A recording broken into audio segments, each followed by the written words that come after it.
In the last video, we talked about what should I do with your abroad savings or abroad, the money earned abroad, whether you should keep it there or whether you should send it to India. We talked about short term. In this particular segment, we'll talk about medium term. If you have not seen the previous video, please watch the previous video and join here. So in the medium term, I would talk about, let's say, 6 months to 3 years. If you talk about 6 months to 3 years, check what are the things that's going to happen abroad. For example, if your entire family is in US or if your entire family is in Singapore, my answer would be try to keep the money there itself. Whatever is going to happen, it's better to invest in that particular country, because the reason is that will give you a lot of confidence. Once you have the money in the bank or money in the fixed deposit, it will give you a lot of confidence to talk about investment. This is one part of the story.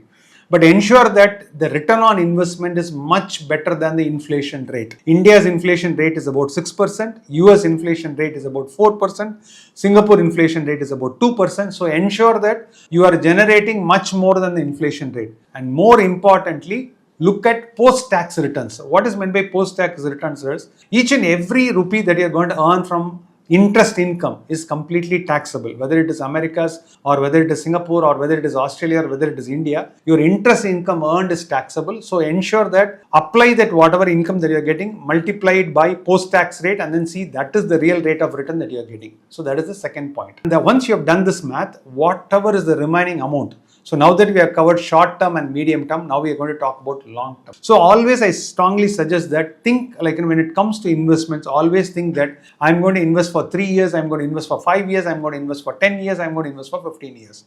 And how do you decide how long you should be investing? Very simple mantra I'll tell you. Take your family tree, whoever is alive today. When I say a family tree, I'm talking about your father, mother, or father side uncle or mother side uncle, Chitappa, Periyappa, Mama and all that stuff. Look at this one.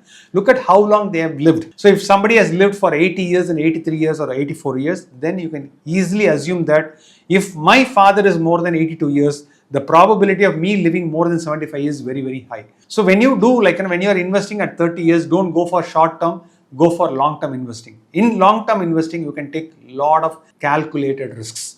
When I say calculated risk, in the previous set of videos, when we talk about retirement list, we talked about how stock market was performing. We looked at 5 or 6 examples. If you have not seen that, please watch that retirement kind of series. That will be really, really useful for you to build your retirement corpus, whether it is 5 crores or 3 crores or 1 crore. It will help you to build that kind of a retirement corpus. Thank you.